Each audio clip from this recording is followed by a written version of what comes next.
This segment is brought to you by JigMasters Jigs. When in doubt, get the jig out. Go to JigMasters.com and use promo code PNF20 and save 20% off your next jig order today. Welcome to the Bass Kayak and Beer segment on the Paddle and Fin Network. It's your host Armondo Solan, and on this segment we kick back with a special guest and talk about life, kayak fishing, and the pursuit of big bass. So get your cold brews on and enjoy the show.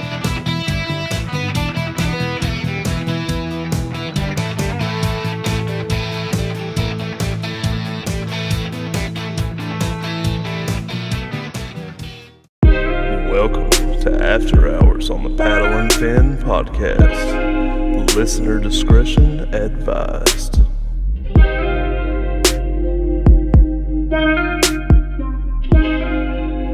Welcome once again, ladies and gentlemen, to the Bass Kayak and Beer segment on the Paddle and Fin Network. As always, it's your boy Armondo here, your host. We got a special episode for you today, the After Hours. I know some of you have been calling for the After Hours show to come back up. I remember even Ryan Lambert, by the way, congratulations to Ryan Lambert, winner of the TOC. Even he mentioned it on his podcast that he liked or somebody mentioned it on his podcast. He liked the After Hours show. So back by popular demand on my segment. I think people just want to hear us cuss a few times so that they know that we're, normal human. Normal parts of society. We're not cookie cutters, Santa's little helpers, stuff like that. No. All right. Well, as always, sponsored by Douglas Rods. Go check out douglasoutdoors.com to see the full lineup of LRS rods and X-Matrix rods. Great rods. Love them. So we got Brian, the Schiller Killer, who's been living up to his nickname. He's been killing anything that walks on four legs, swims, or flies. Including the farmer's dog. Including a farmer's dog. Kill the farmer's dog. I'm just kidding. I used the farmer's dog. You gotta. That's gonna be a cool story we'll talk. Jimmy, don't call me Leonard Skinner, and JP, our resident first responder. Gentlemen, how you guys doing today? What's up, JP? How you all doing today? Jimmy, Brian? Good, man. Good.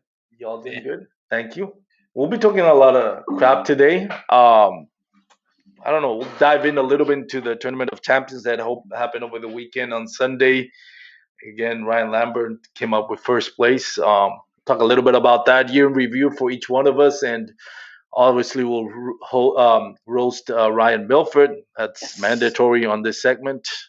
That's probably Well, before the roasting starts, yeah, Ryan posted a picture of his deer. Killer job, dude. Yeah, man. Tell us about that. Let's start with that. How's your hunting? You killed, I don't know, what you said? You killed like a hummingbird or a finch about 3 weeks ago. I don't know. You were all proud of that little fish. I'm like, I don't know what that is. He just killed the hummingbird, I think. And then you got a few pheasants. You got a few bucks. What else have you killed? I killed some ducks yesterday. Yeah, ducks. We blasted some And then he ducks killed his yesterday. self-esteem right after. What's that? Then he killed his self-esteem right after. It's just been a good week. I mean, yeah. So I've talked about this on other podcasts, but back in the day, I used to have like an outdoors website. It was called Trail the Outdoors, and I also had a blog spot back when blog spots were the thing to do. So I used to hunt a lot. Some 1990 stuff. Yeah. Early 2000s? That was like late 2000s, I think, like 2009 to like 2012 or something. If you had a Facebook, you needed a blog spot. That's pretty cool. I used to hunt a whole crap load, and this year I kind of got back into it because Jay Randall, my co-host, started hunting this year. So he had been drilling me on questions and things like that. And then my good friend Brad Hurlboss up in Wisconsin, he's in the Madison area. We had him on an OG show. He's a big hunter as well. So he invited me out about a month ago to go hunting for woodcock, which is a small Here we go. And yeah, woodcock, you know.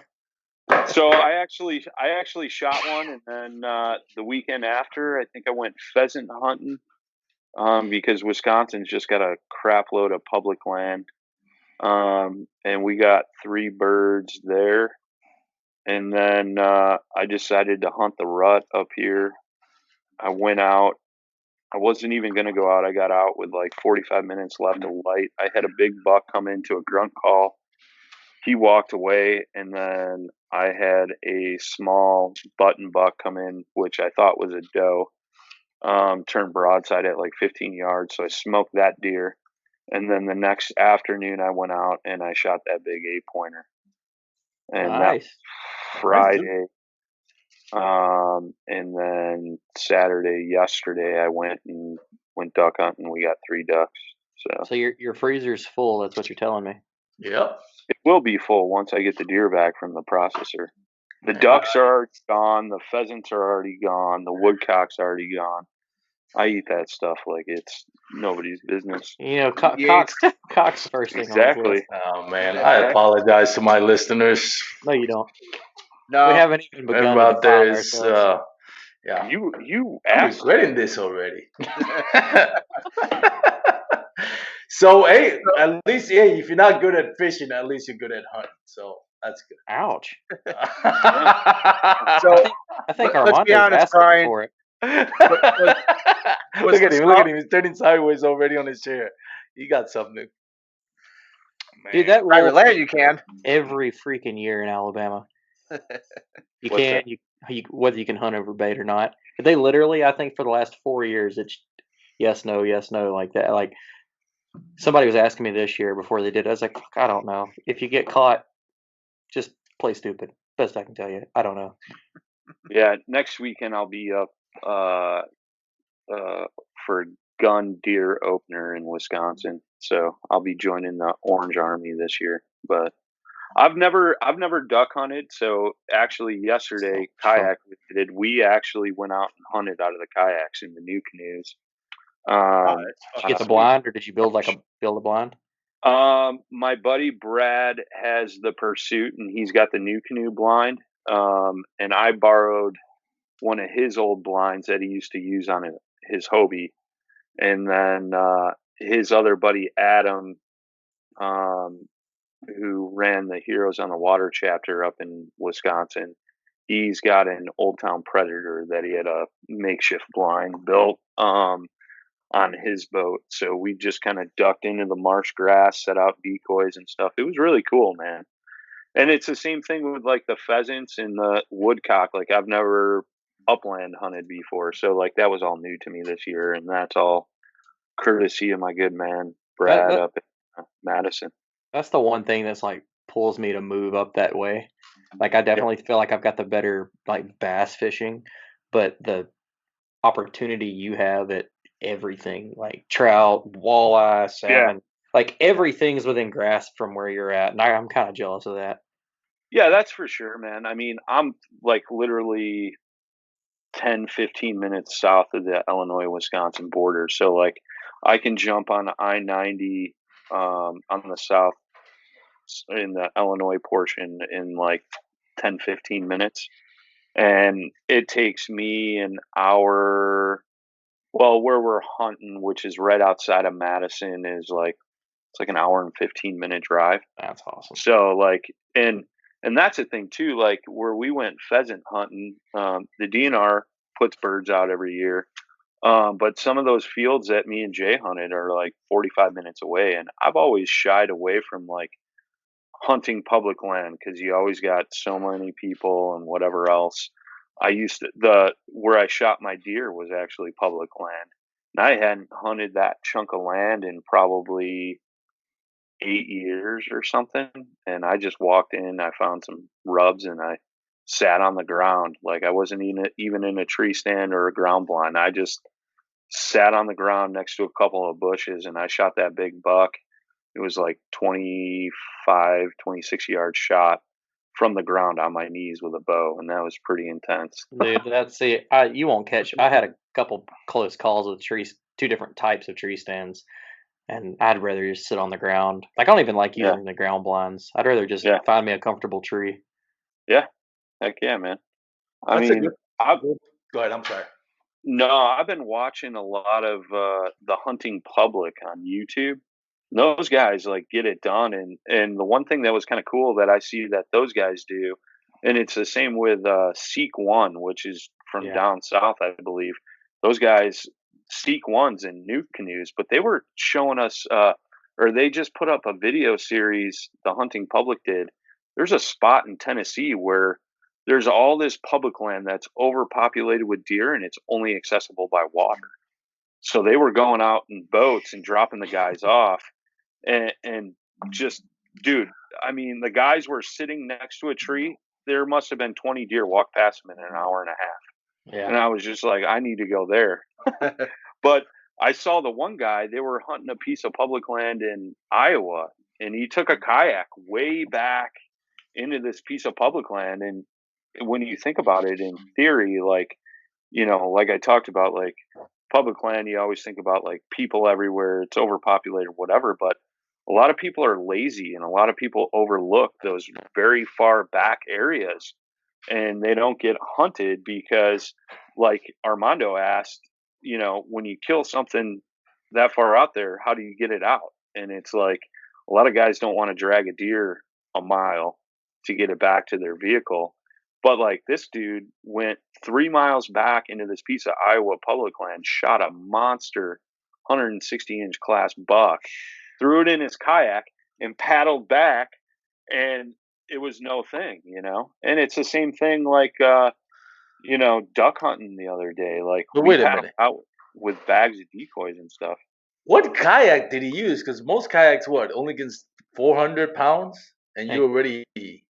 A full Damn. huge deer like that is only 200 and some pounds. Really? Yeah. No, it's not like shooting an elk or nothing.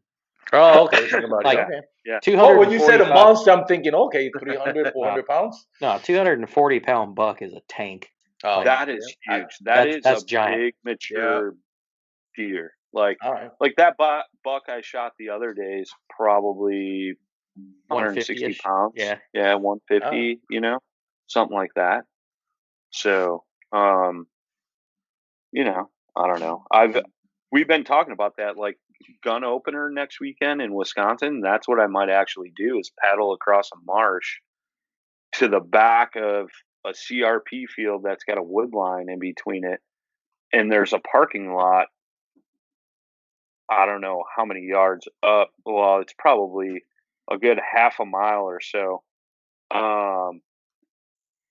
to the parking lot. But all those people are going to get out of their trucks in that parking lot, start pushing through the woods looking for deer, and it's just going to push them all back towards me. And I'll be there first because of taking that back entrance through, you know, through the kayak. And that's huge too. Like I know new canoes always been huge on like using the kayaks for hunting, and now I'm actually utilizing it and realizing like how badass that actually is, you know. Yeah, that open deck for new canoes, and Jimmy, you can talk more about that because you and new canoe team. But yeah, that's definitely, if there's a kayak out there built for hunting, it's new canoe. I'm on the new canoe team too, bro. Share some love. I know, but God, you uninformed Jesus. Yeah, but I mean, Jimmy actually catches fish. That's why. We're not talking about fish. No, I'm hopefully gonna do like Brian's talking about. Down here in Alabama, we've got, where I live, you've got TVA, Tennessee Valley Authority, like refuge land all along the river. And doing some research, there's a lot of pockets of land that are landlocked by private property and only accessible by water. And not a lot of people even know how to find the maps that'll show you what's legal. Like a buddy of mine, a marina that we fish all the time, there's like a 12-acre plot of woods across from the marina. He got to looking, and it's got a creek that enters it. It's surrounded by a private farm, and it's acres of pasture. So, you know, all the deer go places like that to, you know, bed up. So it's probably like their holding place, and you can creep in the creek early and get out of the boat and have it all to yourself.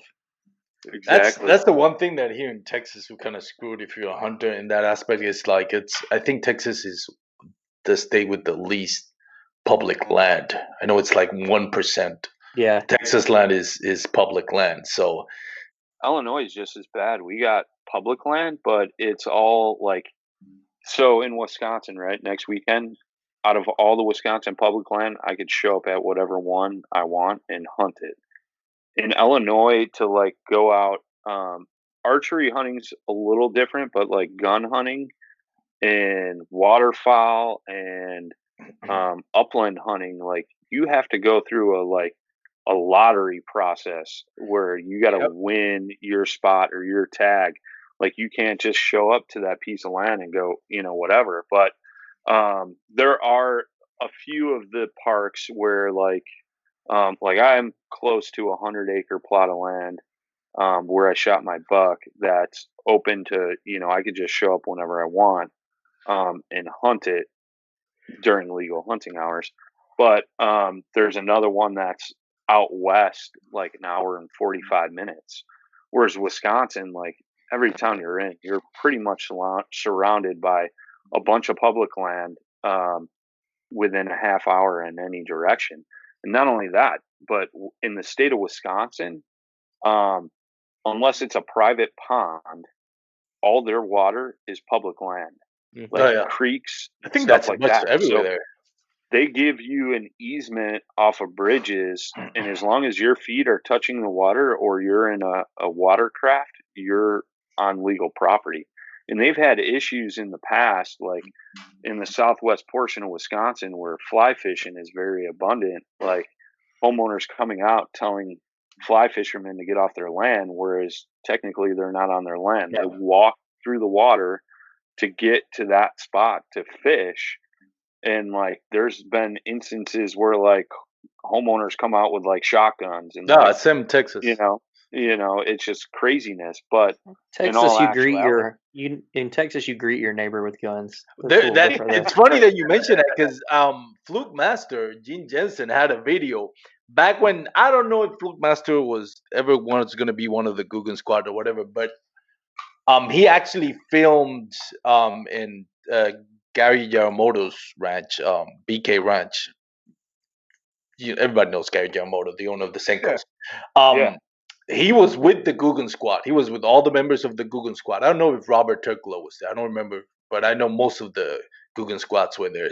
That was back when he was with Mystery Tackle Box, and they were filming there.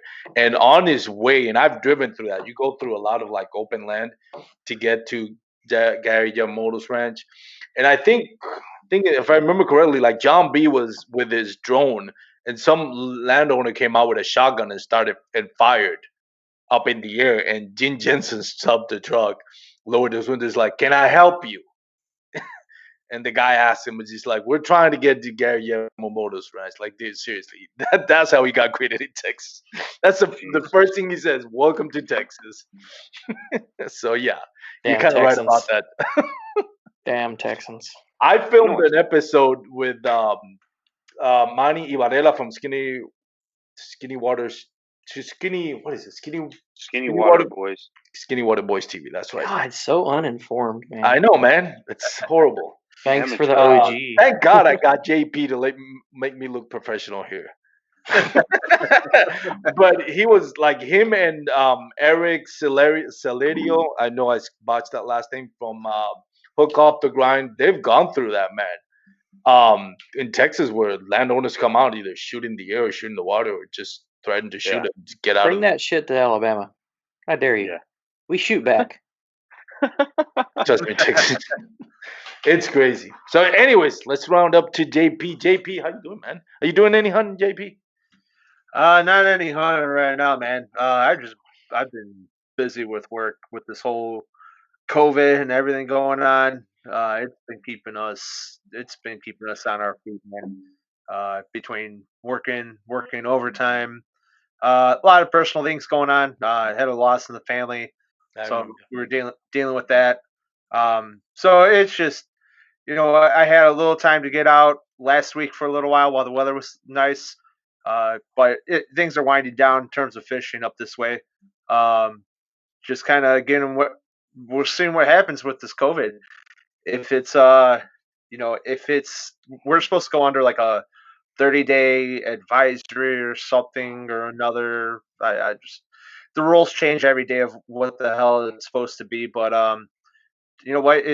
We just got word that all our trade shows got canceled, but we're going to be trying to do something virtual soon. So getting plans for that set up, and then kind of waiting to see what happens because fortunately, working for a public entity, you're really bound by the rules that the city makes for you. So I don't want to go forth and make plans. Say I'm going X, Y, and Z, and then can't go because that's how this whole year has been. So.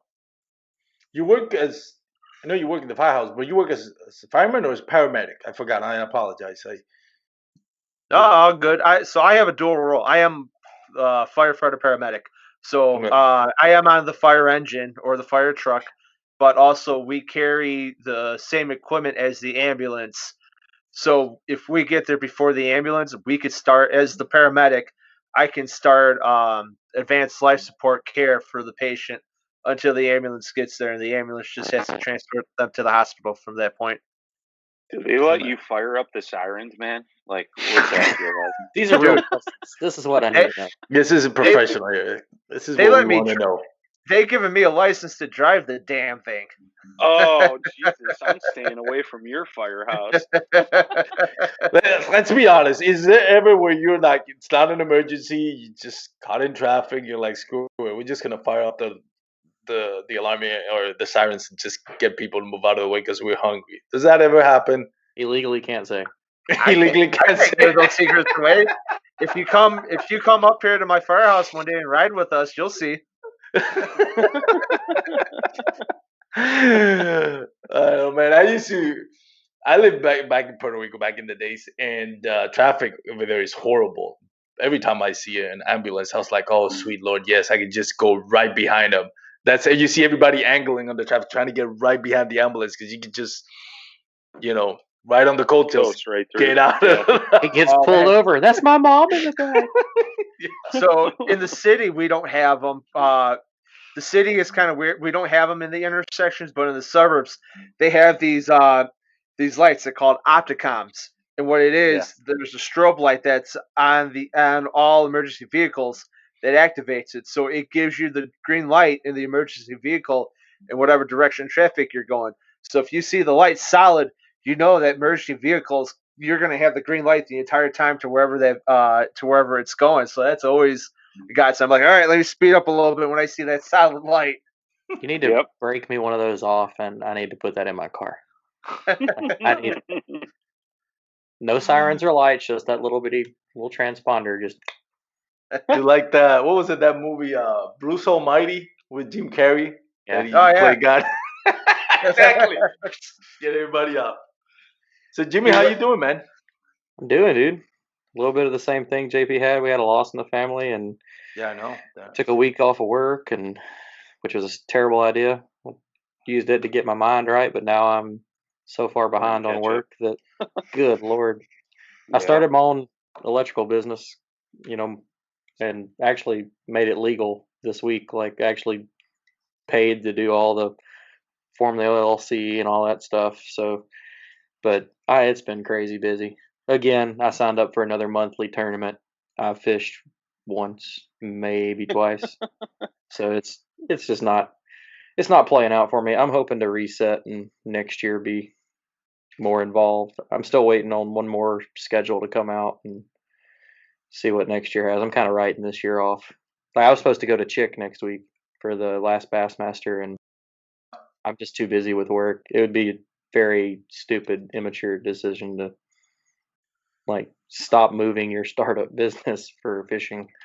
Sounds like a great idea, but it's not a good idea. I thought about it because it's the last chance to qualify for the Bassmaster Classic, which is going to be right here in Texas, right in my hometown, or close to it. So I was like, man, but I was like, it's like I can always wait for next. There's always a tournament. Sometimes you get those ideas like, oh, I want to do this, I want to do that, and then leave stuff in the back burner that's more important. Where really all you want to do is just go to a tournament, get 5 fish, and see how you stack up. And if we're all kind of like chasing that like mythical. Oh, I want to be there. Like I thought about it just so I can say I was in the Bass class. So there's gonna be another one a year from now. So or in 2022. So maybe I can't leave certain responsibilities just to chase. I still wanted to. Yeah, I feel that. I but still if you can, yeah, qualified for the first one because the technical first one wasn't. Yeah, it was open. So next year's will be the first qualified event. So I'd put in a fair amount of research and homework on this, and then I was going to leave Monday morning and head out for that, and then this last week at work, I knew by like Tuesday, I was like, that's not going to happen. I've got my phone's going off. People are calling me like, I need stuff now. I need this ran. So I just got to buckle down and get it done. But lucky for us down here, fishing don't really shut me down in the winter. We just put on a little cold gear and get going. So same here. I feel so bad for these northern guys we got on the show right now. Yeah. Well, we have Christmas sale, so at least Brian now has an excuse why he's not catching fish. But yeah, just wait, we're gonna have a hunting segment. Yeah, we're gonna open up another podcast. It's gonna be Powder and Horns. Is that what we're gonna name it? I don't know. My wife asked me that at dinner tonight. She's like, "You guys gonna do a hunting segment?" I'm like, "I don't know. We talked about it." You're gonna be like, watch out, Steven Vanilla. Is that his name? Steven Vanilla. Yeah. Yeah. That's the only hunting podcast, and I would love to get into hunt. That's one of my goals. I thought about it this year, but I was like, no, I really want to dial in a few more things in bass fishing before I move on. Not move on because I don't think I'll ever move on from kayak fishing, but to get another, something extra to do while I'm not fishing. I was like, no, I really want to dial in on fishing before I would love to distract myself with other doing stuff. But yeah, I would love. That's probably going to be next year. By this time, I'm going to start doing something if I can. Yeah, I would love to talk to Steven Ranella, but I've heard his take on bass fishing, and he's not about it. They're not about anything that you're not doing it to eat it. Yeah. I saw that episode. Fish and putting it back for sport. I was like, well, fuck that idea. Never mind. I'm not going to call him. Yeah. Yeah. To each your own. So yeah, I don't hate him for it. I mean, like, no, he's just opinion, and he's very. I mean, bass fish is small compared to what they're doing. So yeah, on his Netflix show, he did one. No, it wasn't his Netflix show. It was his web series. Where I thought it was. I mean, no disrespect to Sam Ranella, he's great podcast, great show if you watch it on Netflix, Meat Eaters. But he also did a web episodes called Das Boat, and I thought that was kind of stupid, which they would like get his old boat and then they give it to a couple of guys, they'll go fishing with it, add something extra, then ship the boat to two other guys. And I was like, yeah, I don't get it. I haven't watched it, but I listened to his podcast and that sounded like a pretty cool idea, but I haven't watched it. I didn't it wasn't that great. I mean, but he did come to Texas, and that's one of the things he talked about is like he kind of hating on Texans for not eating bass. It's like, well, and it's good. He says, you can see a Texan, a homeless Texan, and you can offer me a bass. And he's like, no, we don't eat bass here. He'll rather go hungry than eat a bass. And it kind of is. It kind of is like that here. If I remember right, that episode he did in Texas was when he did the redfish, the flounder. Yeah. He was doing inland stuff, right? He did. I think he did. Yeah, the one that I was talking about is when they did fly fishing for Guadalupe bass on the Guadalupe River. Okay. And which I thought was interesting. They also did fly fishing for gar. That was super cool because that's some type of like that's another thing that I want to get into fly fishing. But there's some type of like hair, not a jig, that's specifically to fish for gars, because you really can't hook a gar on a fly rod. So what they do is they like tying a rag. Yeah, rag, and it's rag to the fishing line, and then the rag gets caught up in their teeth. Yes, is what it is. I thought that was cool. Telling me about that. Yeah, I couldn't do it. Yeah, I couldn't do it because it's really like you have to like finesse it. You're because you're not hooking on it, so that thing can I feel, pop out any I feel like very it'd easily. still be easier, To what? like to catch gar like that. We have gar, alligator gar here. You can get them on hook pretty easily with topwater stuff. I feel like doing it that way just ensures that you get it in. On Nick The and fly Jack, they'll fishing? hit a Ned rig. I'm just saying. It's happened. Jeez. I've had them. Did you actually land it? Yeah. Damn.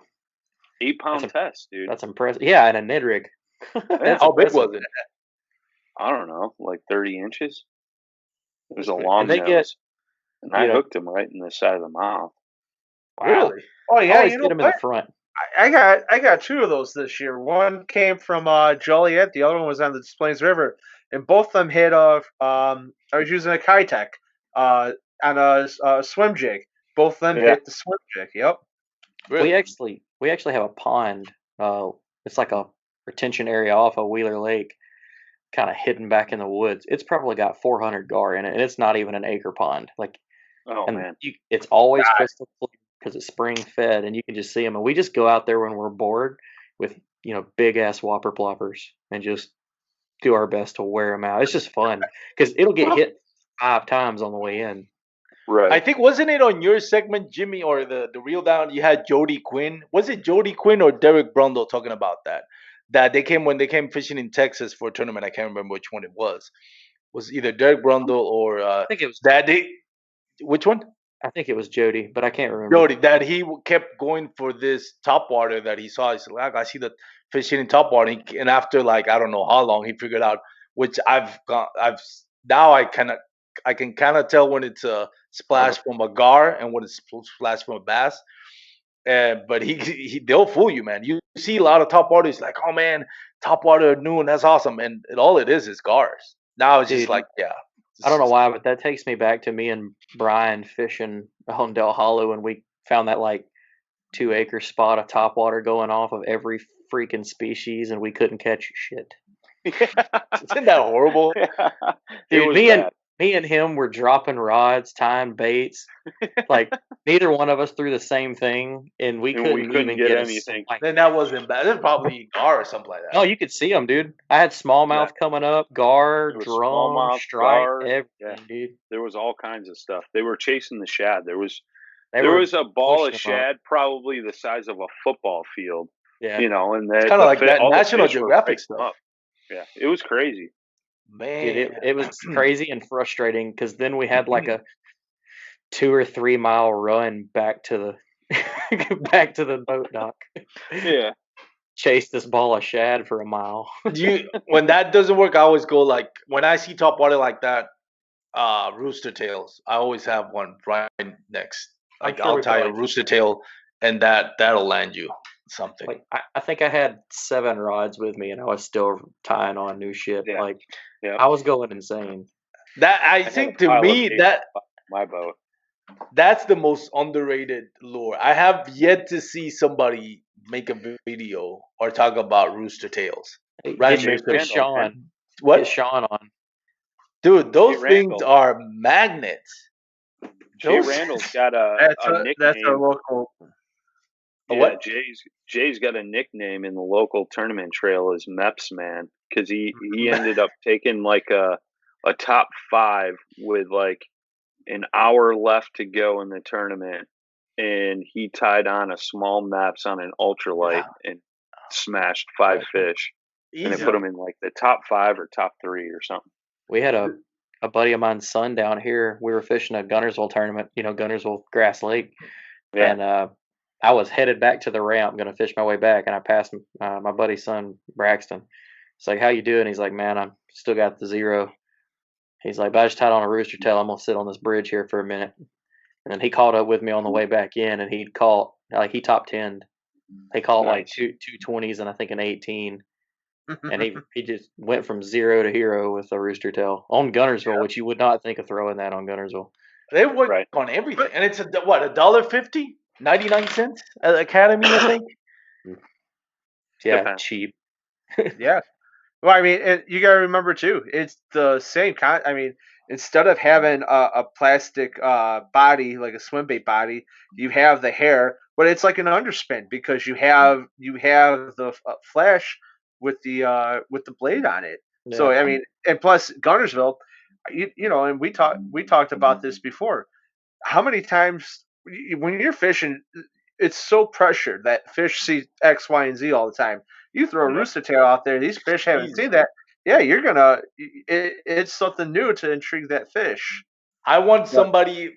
I want to see somebody one day, either the KBF National Championship, the TOC, or the Bassmaster Classic. So what do you use? A rooster tail, $1.50.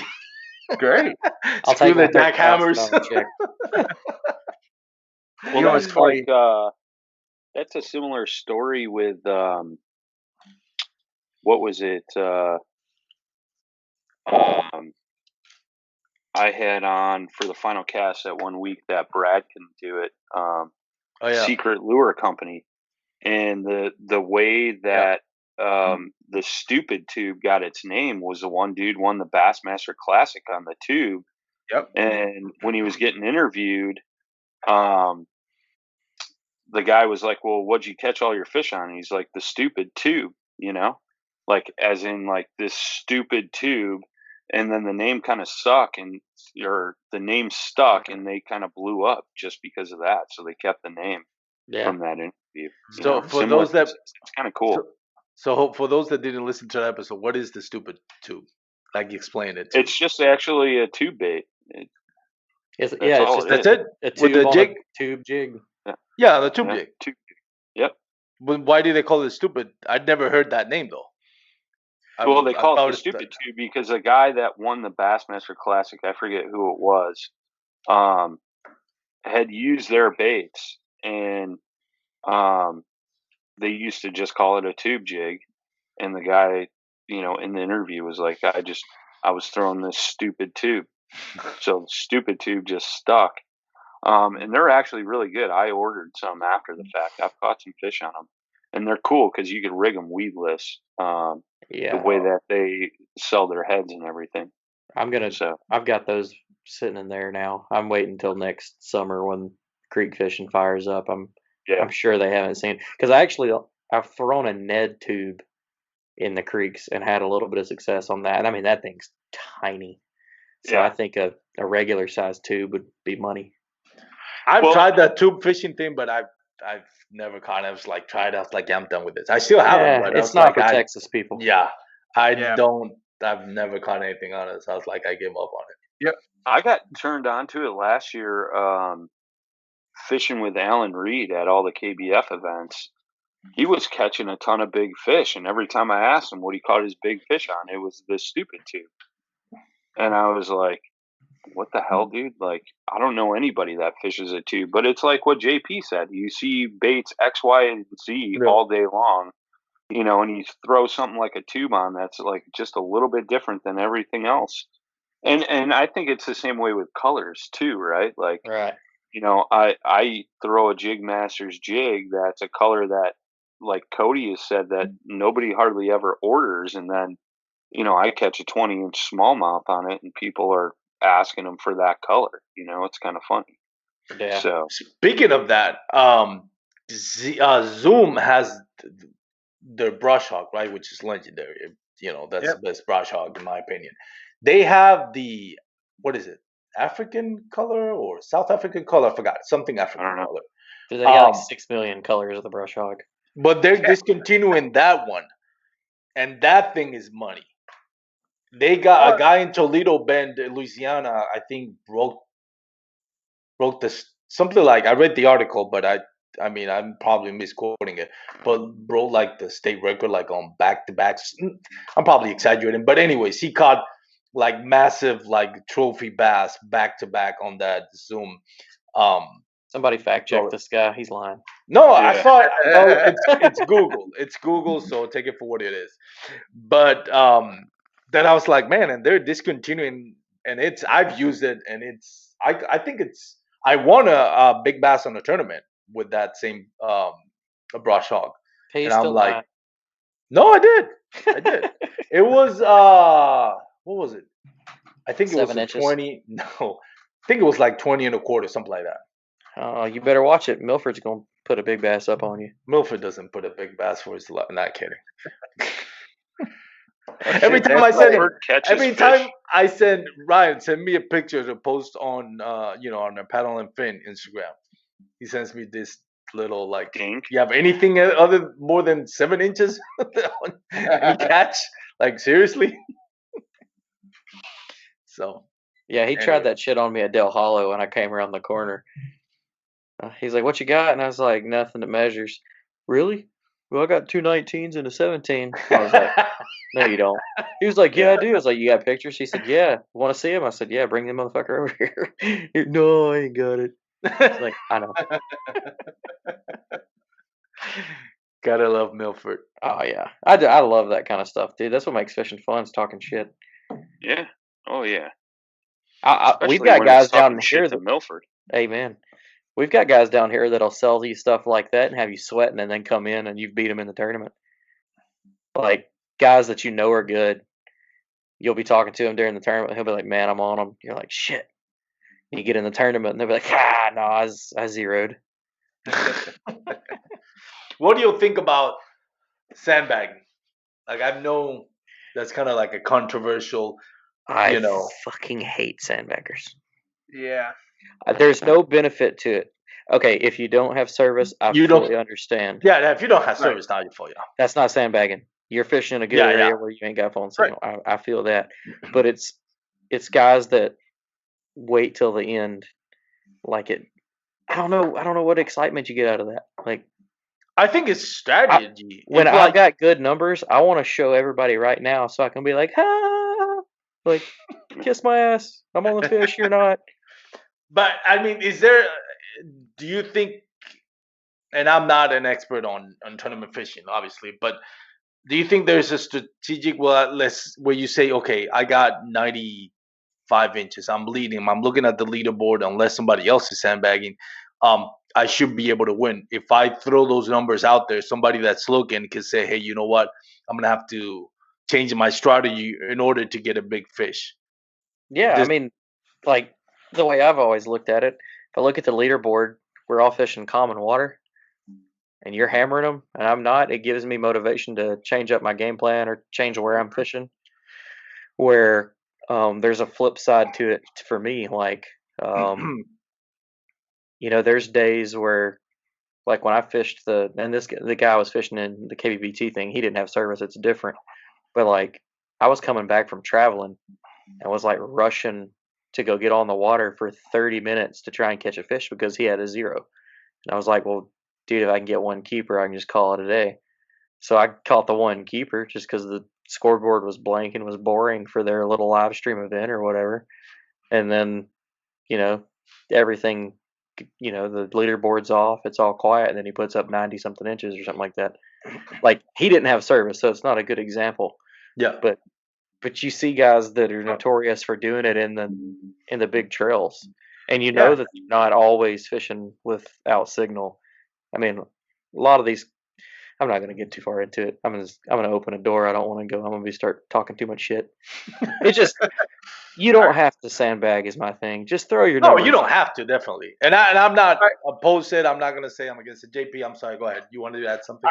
You know what? And this is my personal opinion, and who's ever listening probably take it and run with it. But you know what? Sandbagging, in my opinion, is probably the most egoistic thing you can do. You're not, like we said, you're not gaining anything from it. There's no strategy or tactic to this, because at the end of the day, the number's still going to be the number, right?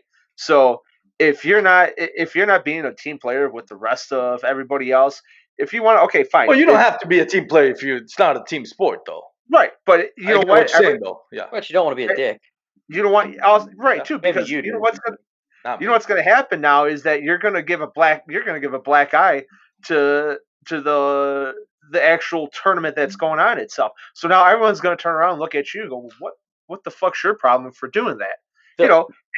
And like I said, having that ego to do it is just a personal gain. There's nothing gaining overall from the sport of it itself. So the only like clever argument I've heard with it So let's say Brian's got 90 inches. I've got Brian. I'll let you tear this dude down here in a second. You can laugh all you want. I've never seen him with 90 inches, so Just put him on the Milford roaster. About I mean, my tournament scores and results are on Tourney X, bro. Go take a gander. But so let's I'm say just messing you, boss. Brian has 90.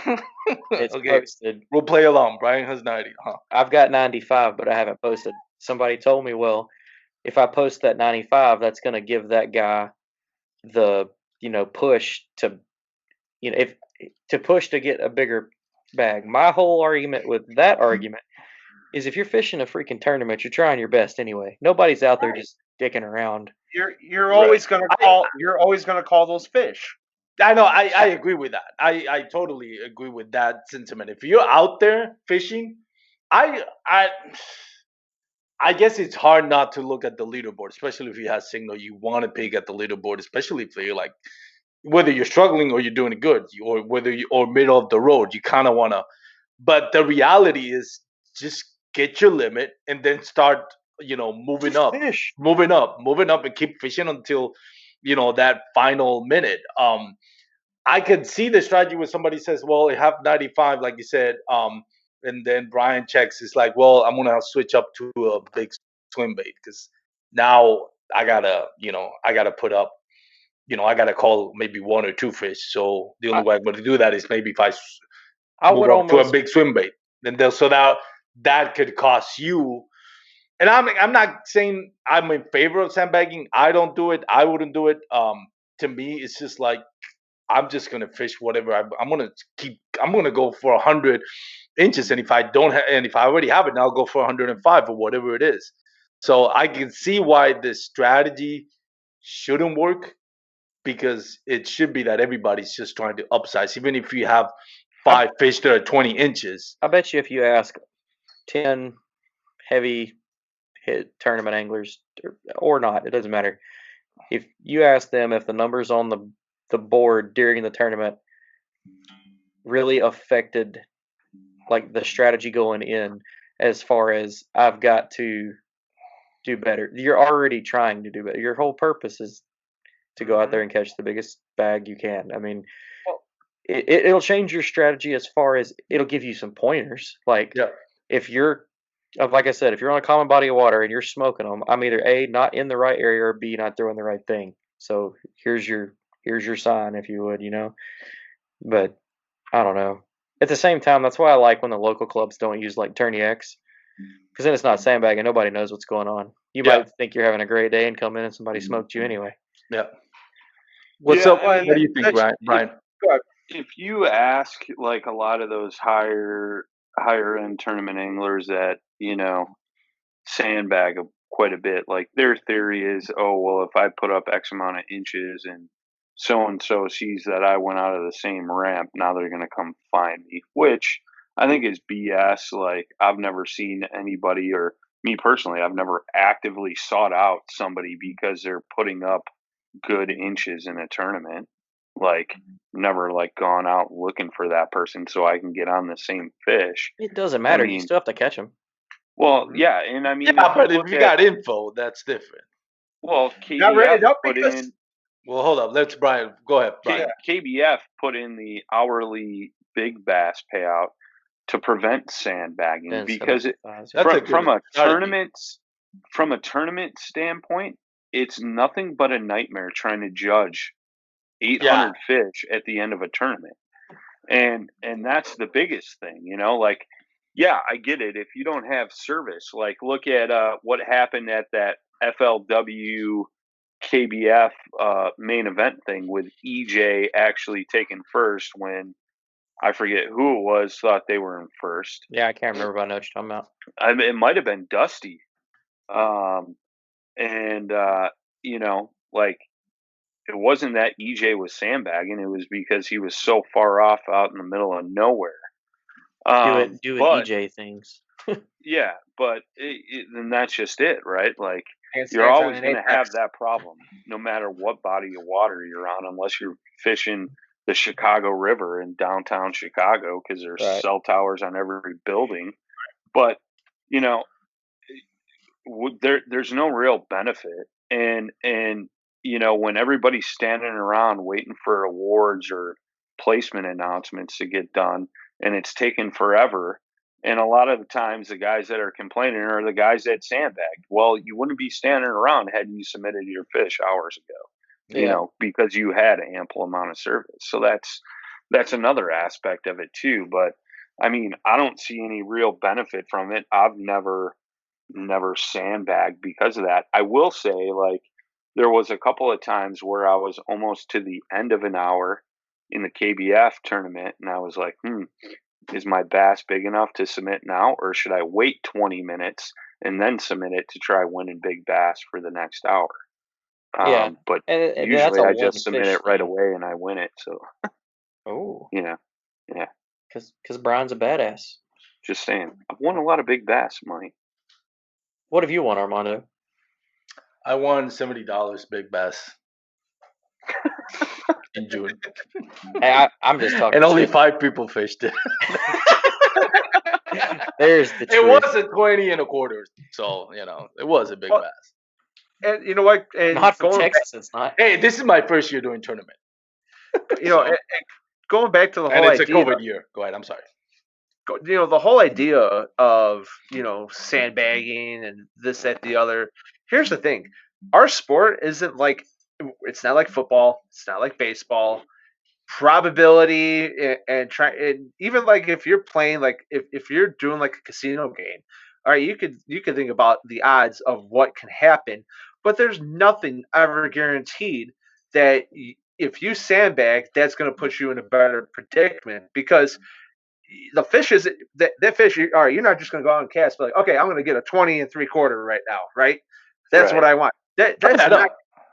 that's not realistically. That's not gonna. It's gonna take you time to do that, regardless of what spot you're at or not. So if you're afraid of somebody, following you to a secret spot, it doesn't mean there's gonna be lucrative fish where that's at. Somebody, I mean, look at how many times we've all fished right by the ramp, and we've caught good fish right at the ramp.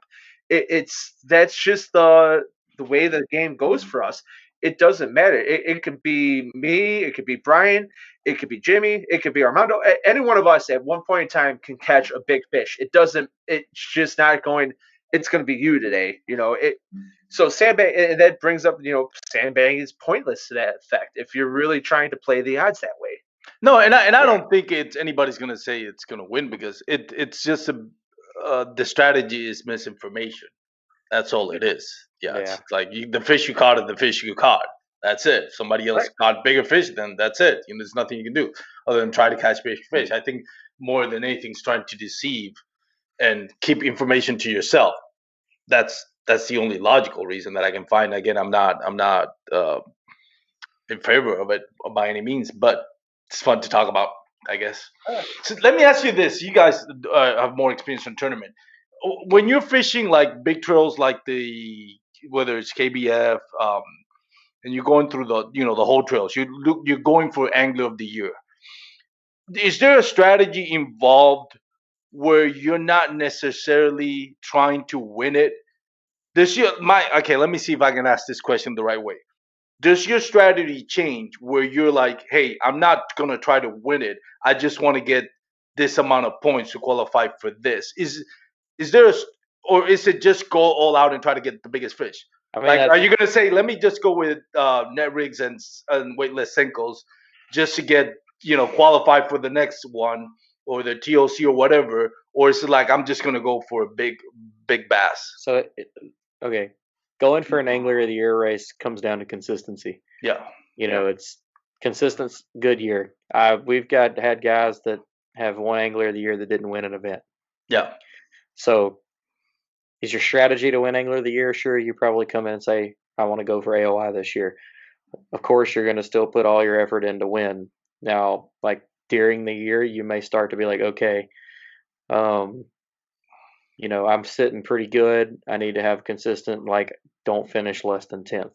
Yeah, you still go for a win, but at the same time, if you've had a rough year, you can almost, you can go do the math and be like, okay, I mathematically can't win. So I just need to win a tournament to cash a check. I feel like that there's not really there's a strategy to it in the beginning. It just a general strategy. Yeah, it changes through the year. Like me and Dan talked about it the other day, just like in text. Like these are the tournaments I'm going to do next year that I have 100% planned. If these 2 tournaments go well, and that gives me AOI points, that changes my schedule for the year. Like if I do good in one bass and do good in one Hobie, or I do good in one bass and I do terrible in Hobie, then okay, I need to stick to bass this year and try to keep my AOI up. It's. So I guess the better way to phrase this, it's not always going after a home run. Sometimes it's just going after getting a bunt single or just getting on base, getting to first base. It's like building up your RBI pretty much. Yeah. Yeah. Just do it enough to stay consistent.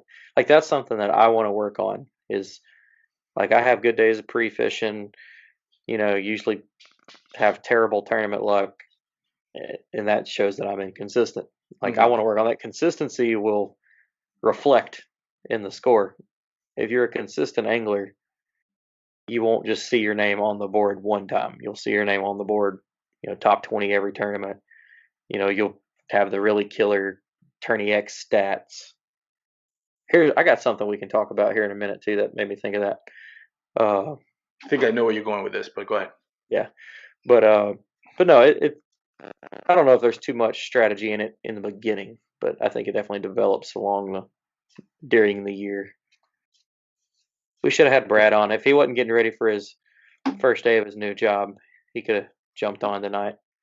Talked a little shit with us. But he had a good AOI run this year. Yeah, I remember. He talked about it. So what were you gonna say? You said a reference before you got into that. I guess the reason why it comes up to me is like we've had Russ Mountain seems like every other show the Reel Down. Like he won in California, he won in the Hobie BOS. I don't know. We can go on and on. He's won bass, caviar, Hobie. He's had a good year. But he didn't win Angler of the Year in Hobie. And I thought, okay, for as much Hobie events that he's won, he's got to be a lock for Hobie of Angler of the Year. He didn't, right? I think it was Drew Gregory. Drew snuck in on. Which and that's the thing. How many tournaments did Drew Gregory win? I think you have to fish. Was it? It's like 3, right? 3, 4, or 5. I can't remember, but I think he fished just enough because he fished let's say it was you had to do 3. He fished 2 and he did good, so he knew if he did 3rd, finished good, then he would have a killer AOI standing. And it did, because I remember when we had him on, he was talking about it, and it worked out to his favor. He took the AOI and got that pretty Hobie, which should be for sale pretty soon, if I had to guess. Is he on a team? Crescent Kayak.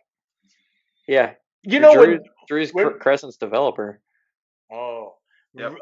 When Russ Snyder said he was gonna announce after the year was done, he's going to announce who is going to be his sponsor for Kayak. We were all thinking about it. And I thought, well, I think the reason why, when he said it, he was pretty much a shoo-in for Angler of the Year in Hobie BOS. He was leading with only a handful of, I think it was 2 tournaments left or something like that. I have a theory about that too. And I thought it was like, okay, he's probably not mentioning it because he's thinking I'm gonna win the Hobie. And I think, correct me if I'm wrong, if you win Angler of the Year, you automatically, if you want, to have the option of being on the Hobie team, like being sponsored, obviously, because you get all this rigged out. So I'm thinking, okay, he's waiting to see if he wins Angler of the Year before he decides. That's why he doesn't call it yet.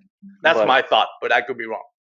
So when he joined Dugout, I noticed that he was not fishing out of a Hobie yet, and I think that I thought for sure he was going to win AOI, which is we all did, which would make it okay because you're on the Dugout team, they're a Hobie dealer, and I was like, oh, so he's just not buying one because he's about to win one. Yeah, my theory could be wrong. I mean, it's not like a secret or anything. I was like, He's still in his wilderness. Oh, that's right. He's about to win that Hobie. No reason for him to buy one. That's what I thought too. It's like that's why he's not announcing who's. He's like it's not done yet. I'm like he's just waiting for the end of the year, No, which we all thought it was like done deal. He got a part of a good team. The guys at Dugout they're killer, and they've got one hell of a team put together. So I wonder what he's gonna be. He'll probably have one of each. Could be. Oh shit. You, Big Boss is kind of quiet there. He's on his phone doing Big Boss. I got things. something to get with him about with both y'all. So I want to know what your thoughts are on KBF kind of ditching on Tourney X. Woo! Here it is. So I saw something about that. I wasn't sure what the deal was. Like, man, I hate you people. Well, and Chad Hoover just put out a video today, trying to push for the effort of using the new video too. Yeah. What's it called? What was you gonna say, Brian? But I briefly saw something about this. I don't know all the details, but so what's the deal now? Fill me in. So the KBF, I don't know if restructure is the word, but they made some changes there. Yep. And I'm going to tell you, for me to be somebody that doesn't really care for KBF, I really, really like everything he said so far. Like, I really want to put in an effort to fish more of their stuff next year because it's a little smaller. I don't know, but anyway, it'll make some good changes. Exactly. Most everything they're going to fish, they're moving to an app called Fishing Chaos. Is it Fishing Chaos? Yeah, Fishing Chaos. Oh yeah, I saw that today. So from what I watched in the video when they first were talking about it, his move for that was because Fishing Chaos is used to handling the volume that some of their tournaments have. Like the national championship having so many competitors. And it's cheaper. So it's way cheaper. It's like $40 a year or something like that. Unlimited tournaments, or you can do monthly, or you can do. There's like 3 different ways to do it. I think. Yeah, it was the you could do the the biggest conflict was he talked about last night was the lifetime membership. That's pretty much going to be they're going to reimburse the lifetime membership pretty much, and then what's going to happen is once you pay for like your yearly, you get 1 month or you get X amount of months free from paying for that 1 year subscription on the annual. And what also eliminates is positions within KBF as well. So they're cutting down their staff because he was saying in his video last night that there was a lot of money being paid to way too much. XY. So like for example, Lynette, right? She handles so much of the tournaments, disputes, X, Y, and Z. Well, now they're going to pay this app for that. Now Lynette's gone. And then when it comes to merchandise, he's stopping with merchandise. Fish USA now is going to be handling all merchandise for KBF. Which is, for anybody listening that doesn't keep up with that stuff, they've got like killer sales going on all their merch on the KBF website. Yep. So, and they've got cool logos and stuff. So if you want to, they got some cool hoodies and. Oh yeah, the KBF hoodies are really cool. So let me get this straight: they got rid of Lynette. I don't know if it's officially. I say I missed that. Yeah, if it's officially out there or not, I'm not sure. But the way he was explaining it, a lot of the legwork that the KBF staff does is going to be handled by Fishing Chaos. Yeah, the way I heard him explain it was he went to them and said, "We want to use this. If you can do this, this, this, this, and this all internally," and they said, "Yeah, we can do that." And he didn't say what those things were, obviously, so I'm not going to speculate to that. Right. So here's my question. Go ahead. What does Fishing Chaos know about kayak fishing? Download the app and click on it, and you'll find out really quick. Because the only thing on there is the KBF Saltwater Series and the KBF 10, the 10 Invitational and the DZ10. No, it's definitely, in my opinion, and it could change because they'll have money coming in now. Or more money. Tourney X looks way better, like pleasing. Aesthetically pleasing. Yeah, Fishing Chaos just looks kind of cheesy and basic. I That mean, could change with I'm the friends money. with Dwayne, and I don't want people to think it's unbiased, but like this was created for kayak fishing, and this is something that's adopting kayak fishing. So one's obviously going to look better than the other. I'm curious to see how it works. Apparently, they've been doing like a testing tournament, like I think a month long or something like that. I just was glancing at it, and there was like 7 people over 100 inches or something like that. But it kind of works the same as far as like how it shows the leaderboard in the tournament. As from the app's perspective, it's not like a live leaderboard flash across the screen or nothing like that. I mean, it's super basic, but it shows the angler, their number, their 5 fish. You can click on the fish. Trying to think of other things I saw from it. It's kind of hard to navigate. I'm curious to see if any of that changes. I've kind of went into the comment section when he announced all this to see people's feedback on it. There's a lot of people saying that they had used it for like boat tournaments and stuff like that and didn't like it. But then there was other people, like apparently they did like I think it was a video or something on how to use it.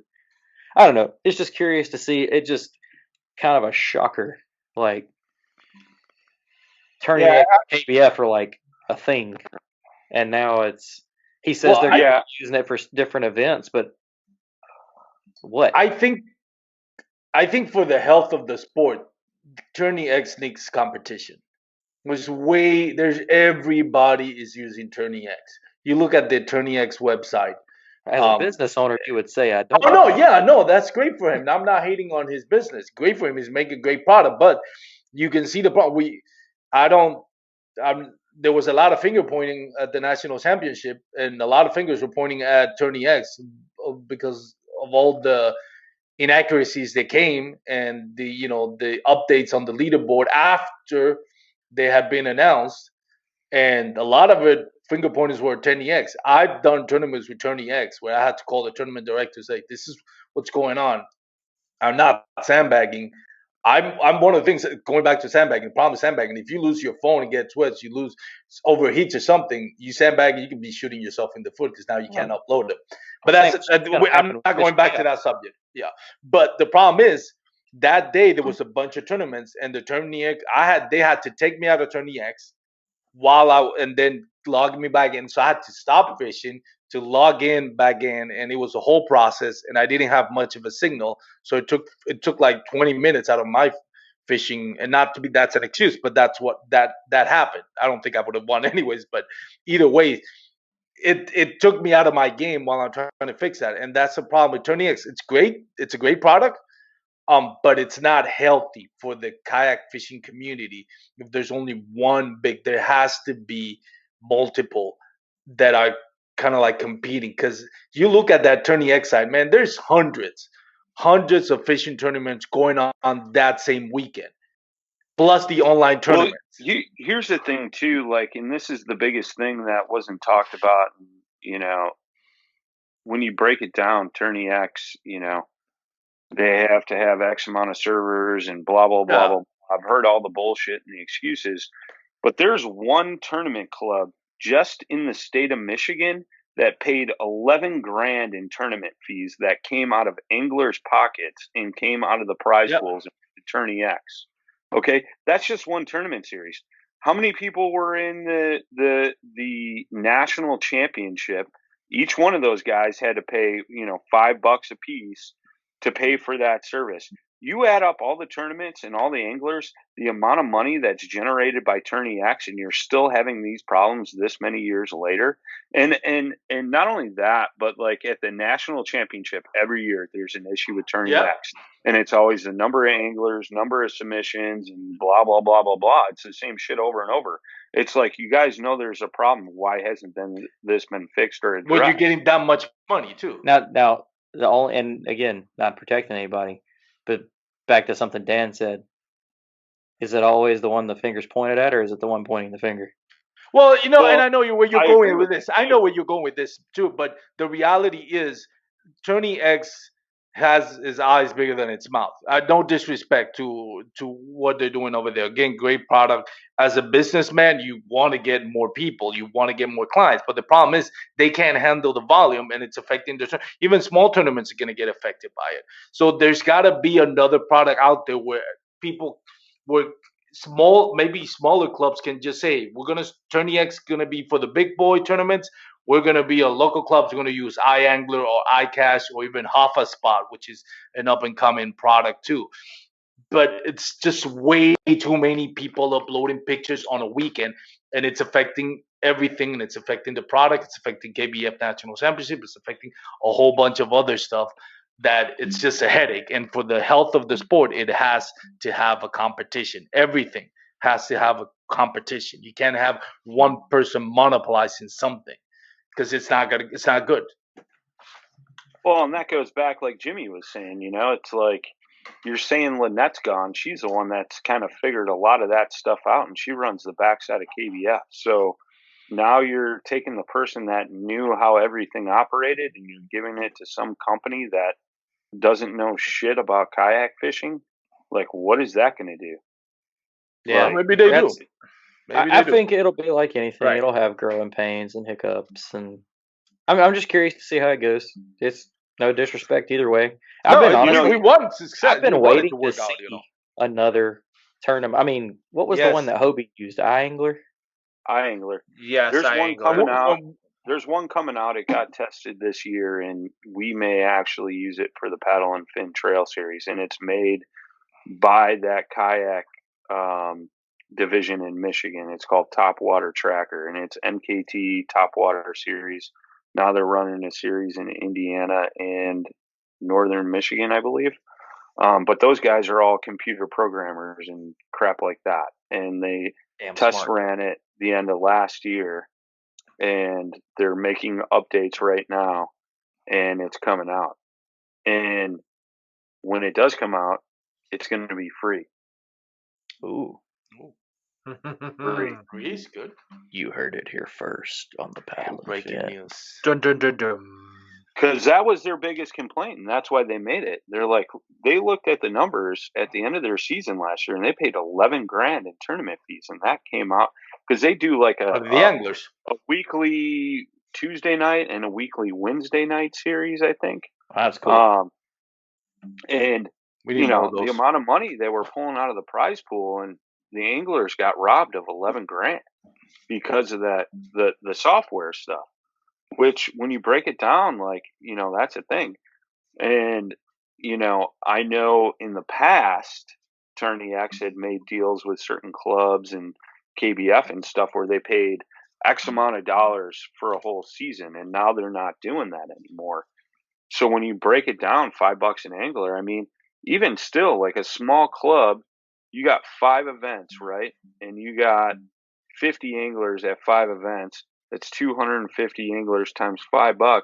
That's $1,250. That's coming out of the prize pool for a small 50-person tournament for five tournaments. Like that's a healthy chunk of change. You did all that math in your head? And that multiply that across the nation. Yeah, right. Yeah, no, it has to change, definitely. So, and you could, and again, with all things, I love Tourney X. I love Tourney X. Yeah, we're not crapping on him, but no, it's just the health of the sport. Yeah, you may see competition will breed adaptation. So, if he gets competition, Dwayne may make changes. Yeah, I mean that's how it works. Lower the prices. Bass and Hobie showed up, showed out. KBF makes changes. It happens every piece of industry. It's healthy for the sport. That's all it is. And that's what I was going to bring up. And correct me if I'm wrong, but obviously You're we wrong. saw. Yeah, he's wrong. But you know what? With KBF, we saw issues. But a big name like Bass, I don't think there was any issues with Tourney X during Bass. 242 anglers, and the way they set it up, and something I was going to touch on with what Armondo said. If you're having problems with the app, there's usually a check-in period for a reason. Keep fishing, take the pictures, meet the tournament director. Steve did a killer job because we had guys fishing out of service. We had a guy that took a swim, went and bought a freaking flip phone at a Dollar General, got back. Oh yeah, I remember that story. Yeah. Well-ran tournaments will take care of it before it's said and done. Yep. So, and app or no app, there's people mistakes and places that things happen that can be made to work. You know what I'm saying? Like, but yeah. And that tournament was on a Friday too, right? Thursday. So a Thursday. So there's not other. If it would have been on a weekend where there's a lot of tournaments going on, then you might. What, are you okay there, Jimmy? My dog just scared the shit out of me. You scared the crap out of me. So that's the thing. It probably, going back to what JP said, probably didn't have any. If that would have been on a Saturday, on a Sunday, then it might have been different. Because Thursday, that was probably the only live tournament going on that day. We'll never know. No. All right. Well, we've talked for an hour or so. But we haven't shit on Ryan. Oh yeah. Ryan, take us out. What do we? Jim Beam and Honey. Jim Beam and Honey. #1 country song right now, right? Oh my Putting god. JL folks on the map. The I don't think so. Let us hear the story. Not enough. Let's just say not enough. Carried him upstairs. My friend Ryan Milford drank a little too much at the meetup. Thought he had to be bigger than his britches. Let alone he fell right out of his britches. Sounds like a poem. Yeah. He turned over and gave the old heave and then put his arm in his pile of heave. Golly, I'm so glad. We told Ryan it's time to go to bed, and he said, "No, man, just leave me right here." So we finally got him up, and he charged to the bedroom like a bison. You should have seen the look on his face. Bison on dragging old Sean into. Poor Jimmy had to sleep in the same room with a pile full of heave. Poor Jimmy took his ass downstairs and slept on the couch. To the couch. The next morning, he said, "I heard you were a good friend to me." Old Milford had a little too much Jim Beam and Honey. Man. In the good old Tennessee. Is Folks his last name, right? Is he giving him J.L. Folks. He's giving royalties to Ryan Milford for that song? For the Paddle and Fin Blues? Yeah. I don't know, man. I don't know. It's gonna go platinum, I think. Yeah, I think so. Love you, Ryan. He played it several times that weekend. It's so funny that this just brought back like perfect memory of that night. The best part was him literally charging, like chest out, head up. Yeah. Looked like he was about to rip mine and Jay's face off, dragging Sean's poor self behind him. It was me and Sean. Yeah. We had to stand behind him in case he fell backwards going down the stairs. You want to talk about hilarious is when we're all sitting in the house and you hear him fall on the deck outside. And, for anybody that doesn't know, Brian is a big guy. Brian, how tall are you, like 6'3"? Yeah, 6'3", 6'4", something like that. He comes in the front door of the cabin about a foot off the ground, blood red, laughing his ass off. Well, I walked out the front door as he was going to sit down, and it was one of those moments, like, when somebody pulls a chair out from behind you, it was one of those moments where he like went to go sit down and he totally missed the bench, but his shoulder hit the post of the front porch and it kind of like spun him around as he fell flat on his face on the front porch. I missed it, but I heard it. It was so good. It couldn't have been better. Oh, man.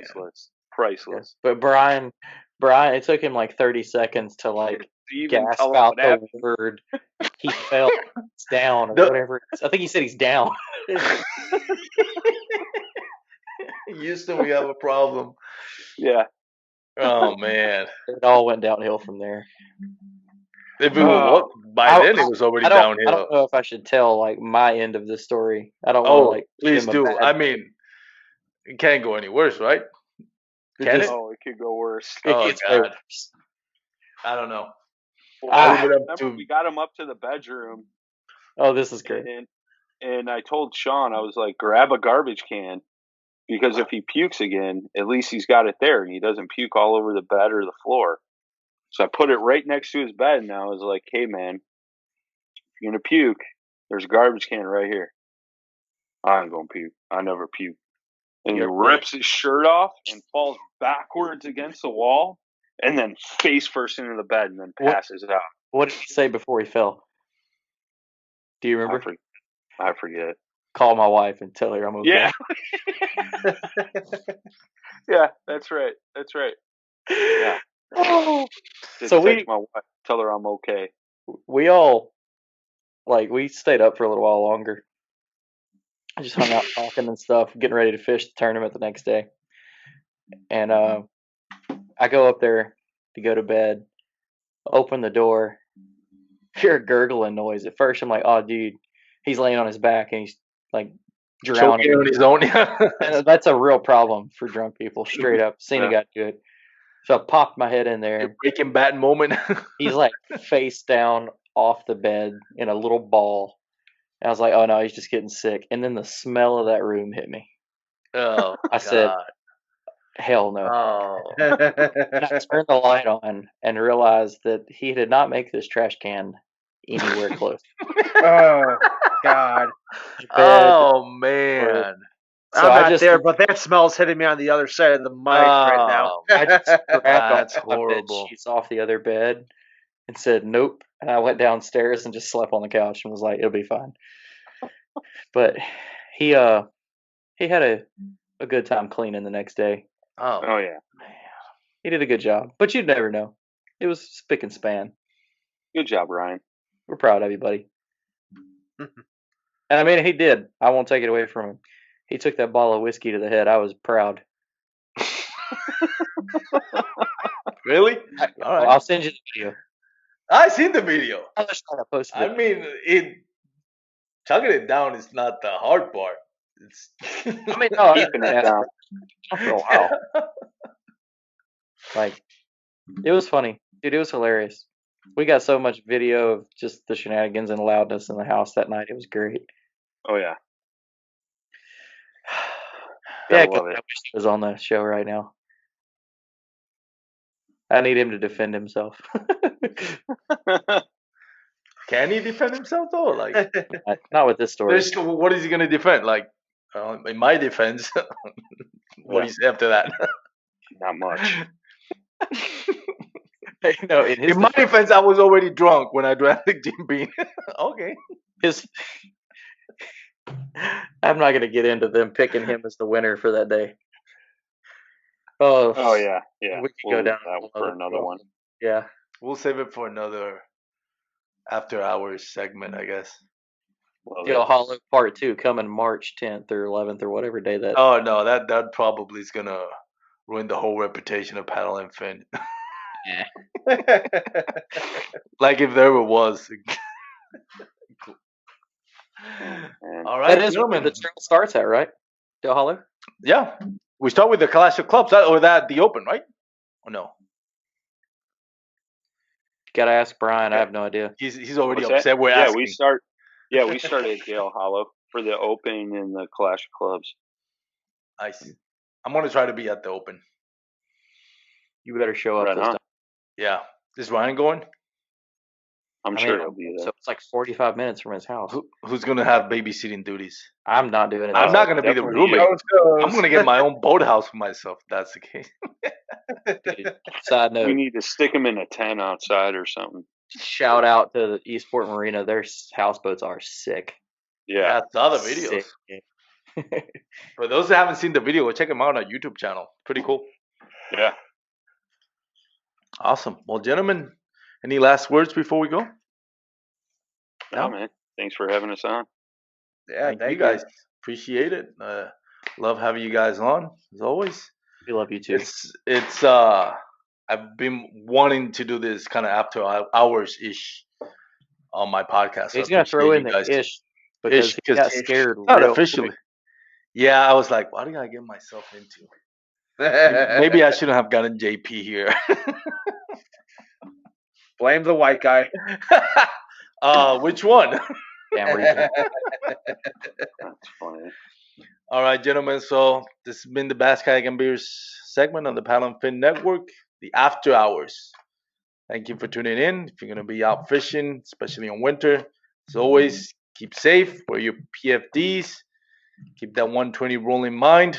Want to get anybody with hypothermia, sorry, came out wrong. So again, thank you everyone for listening. It's been Brian the Killer Schiller, Jimmy, don't call me Leonard Skinner, and Jason JP, I can't pronounce your last name. I'm sorry. Nobody can. It's okay. What? How do you pronounce it? It's so Americanized. It's Paskalski. If you're gonna say it in Polish, Puszkolski. Puszkolski. That's Polish? Polish. There we go. Puszkolski. All But right. don't be full. I'm half Polak, half Italian. So He's all fucked up. That explains a lot. There's your closer. There you go. Good night, everybody. See ya. Peace out. Bye. All right. Thanks for tuning in to another killer episode on Paddle and Fin. Don't forget to go check out our website at paddle_and_fin.com. Don't forget to check out the YouTube channel at Paddle and Fin. If you got a question, comment, want to hear from a future guest on a future episode, feel free to email us at paddle_and_fin@gmail.com. Don't forget to follow us on social media at Paddle and Fin on Facebook and Instagram. Shout out to our show supporters, Angler. The Angler button and app just makes for a better time on the water and creates a virtual logbook for every fishing outing out on the water. Shout out to Rocktown Adventures, located in northern Illinois, for all your kayaking, camping, and hiking needs. TRC Covers, protect your investment. Ketch Products, shout out to Ketch Products. Go to ketchproducts.com and put the Paddle and Fin logo directly on your catch board. Shout out to JigMasters Jigs. When in doubt, get the jig out. Go to JigMasters.com, use promo code PNF20 and save 20% on all your jig and tackle needs.